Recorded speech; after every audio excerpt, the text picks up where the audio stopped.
Watching his empire crash in real time has been more entertaining than any stake he ever played at those wildly overpriced restaurants. We're talking about a man who became global famous just for sprinkling salt with a dramatic elbow flick. That's it. One move, one meme, and suddenly he's acting like he reinvented fine dining. He flipped that viral moment into a multi-million-dollar restaurant empire packed with celebrities, flashing cameras, and velvet ropes. But then, he fumbled almost every golden opportunity thrown his way. What started as luxury dining turned into straight meme territory. Overpriced plates, harsh reviews, awkward celebrity encounters, bans from major sporting events, and restaurants shutting down faster than they opened. It's been pure chaos. Who is really paying $1,000 for a steak that tastes like someone watched one how to grill tutorial and said, "Yeah, I got this"? This isn't just a downfall, it's a full-blown meltdown. A case study in how fame, ego, and hype can turn a winning moment into dust real quick. The glow-up turned into a glow-down in record time. So if you somehow missed the whole Salt Bae wave, let's rewind. Back in January 2017, a Turkish butcher named Nusret Gökçe dropped a video of himself slicing meat and sprinkling salt in the most dramatic way possible. Salt Bae is failing in the US. His chain has closed 5 out of 7 of the American locations. The only ones left as of now are Miami and Midtown New York City. Shades on indoors, tight white tee, slicked back hair, and that over-the-top wrist flick like he was casting a spell on the steak. The internet ate it up instantly. That clip didn't just go viral, it exploded. Tens of millions of views across every platform. Celebrities reposting it nonstop, people copying the Salt Bae move at parties like it was a cultural ritual. Overnight, a butcher who had been grinding since he was 13 became one of the most recognizable faces on the planet. That's a wild jump. And credit where it's due, he saw the opening and sprinted through it. He already had a steakhouse in Istanbul, but after the meme took off, expansion mode went crazy. Dubai, Miami, New York, London. Everywhere you looked, another flashy hotspot popped up under the Nusret name. The brand wasn't just about food anymore, it became a status symbol. Soon, the A-list crowd was lining up. Leonardo DiCaprio, DJ Khaled, David Beckham. Big names pulling up for the Salt Bae experience. He posted photo after photo, posing like he was part of the celebrity club himself. He wasn't just serving steak, he was serving image, attitude, and straight ego on a silver platter. But once the hype cooled down and people actually focused on the food, the cracks started showing fast. Make it very clear that this is some absolute clown behavior. I never think it's a good idea to try and make one thing your entire identity. Whether it's a meme, whether it's you just being a fan of something, I always think that that's always just going to be a path to cringe. Just imagine getting a huge ego because you sprinkle salt down your arm on overpriced. Reviews turned savage. Customers were dropping over $1,500 on gold-covered steaks that reportedly tasted basic. Critics did not hold back. One reviewer straight up called the meat rubbery and flavorless. That shine? Gone. Another critic said the dishes were overcooked and underwhelming. Folks were paying premium Wagyu prices for something that tasted like a dressed-up chain restaurant meal with edible glitter on top. The gold leaf couldn't hide it.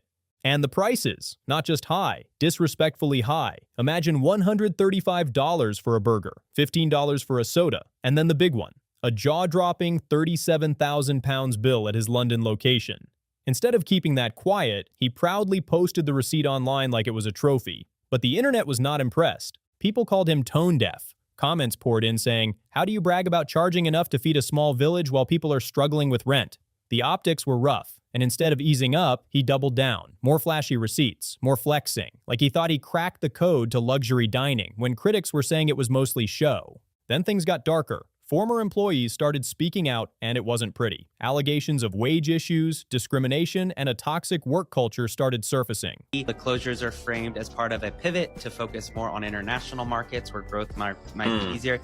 Personally, I think this is the end of Salt Bae here, and I think I'll tell you why. Anytime your brick and mortar business, in this case a restaurant, is tied to virality and memes and social media, you really have to be careful because the virality sensation lasts, 1 or 2 nights. One bartender claimed he had a god complex and treated staff like they were disposable.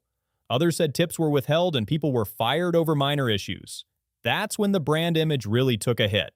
By 2019, it moved beyond rumors. 4 waiters filed a lawsuit accusing him of taking their tips, and he reportedly settled for around $230,000. The empire that once screamed luxury started looking messy. Then in 2020, another reported settlement by about $300,000 tied to more wage disputes. That's not just a one-off situation. That starts looking like a pattern. Behind the flashy sunglasses and gold stakes, the shine was fading. And then came the moment that really shook everything. December 18th, 2022. The 2022 FIFA World Cup final. Argentina had just won in one of the most emotional finals ever. Pure joy on the field, families hugging, history being made. And then, out of nowhere, Salt Bae appeared. He somehow got onto the field during the celebration and started approaching players like he was part of the squad. He grabbed at Lionel Messi, tried forcing selfies, and even touched the World Cup trophy. Metaphorically here.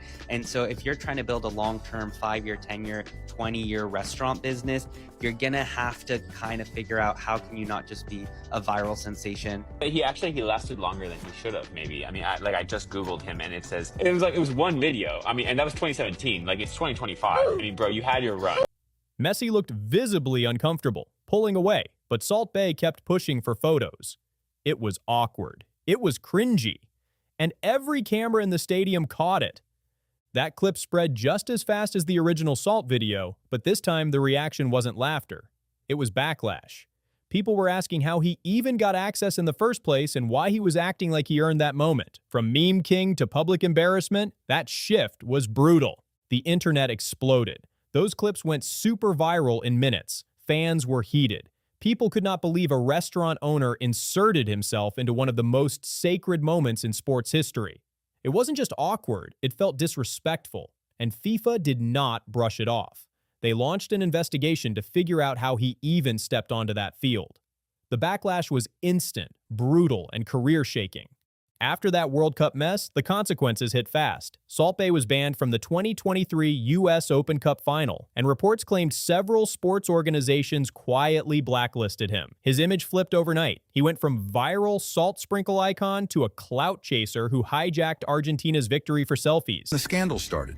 Staff said he stole tips. He fired everyone. Fans said the food wasn't worth the price. And when he grabbed players after the World Cup final, even Messi looked shocked. The crown fell fast.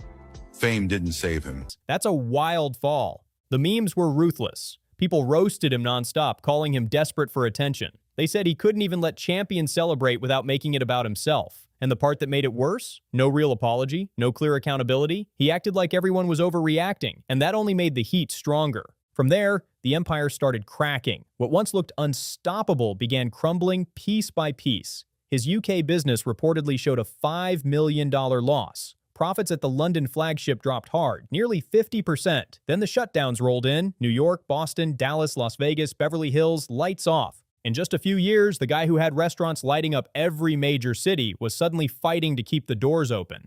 Even the surviving spots had to slash prices to stay alive. Plates that once cost hundreds were suddenly going for $39. That's not a minor adjustment, that's survival mode. It felt like watching a luxury brand get downgraded overnight. FIFA has now opened an investigation into how Salt Bae got unauthorized access on the pitch, but I don't think you need to wait for their report, because if you just slide over to Salt Bae's Instagram, you'll find that him and the head of FIFA, Gianni Infantino, seem to not be able to keep their hands off of each other. This video he posted shows the FIFA president hugging him multiple times, showering him with compliments and saying that he follows him. Remember that. He also introduces him to royals like the King of Malaysia, and it doesn't stop there. Here we see them watching a football match together. And this clip was posted a year ago showing that their friendship goes further back than we thought. And just to make things even more sus, Gianni just unfollowed Salt Bae on Instagram before FIFA announced their investigation. So the question is, normal regular friendship or Susanator 5000? And social media, the very platform that built him, flipped on him too. What used to be his golden stage turned into a comment section war zone. Every post flooded with people calling him a scammer, a fraud, washed up. Engagement dropped. Followers stopped caring. The man who mastered going viral couldn't spark buzz anymore. That silence hits harder than hate. And just when it seemed like things couldn't get more embarrassing, June 2025 happened. He reportedly tried to get into a UEFA Champions League after party with no invite. Cameras rolling. Celebrities everywhere. Security stopped him at the door. Straight up, you're not on the list. Caught in HD. He tried to play it cool, signing autographs outside like he chose to be there. But everyone saw what happened. The same guy who once had global stars lining up for a picture was now stuck outside like a fan hoping to get in. That's secondhand embarrassment on a global scale. In just a few short years, he went from one of the most recognizable internet personalities to a walking warning sign about fame and ego. He had everything: viral fame, celebrity friends, a global restaurant chain, money, hype, and it slipped through his fingers because he couldn't tone it down. Salt Bae's story proves you can't build a lasting empire on hype alone. Flash fades, filters fade, people want real value, they want quality. And when the glitter wears off, what's left has to stand on its own. When all you're serving is overpriced average wrapped in gold leaf and flashy Instagram vibes, eventually people catch on. He moved like he was untouchable, like the meme would protect him forever, like he could overcharge, mistreat staff, crash iconic moments, and still walk away clean. But the same internet that made him famous flipped the script just as fast. Now he's left with a few struggling locations, a damaged reputation, and the hard truth that he lost one of the easiest viral wins in history. All that fame, all that money, all that hype, gone because ego took the wheel.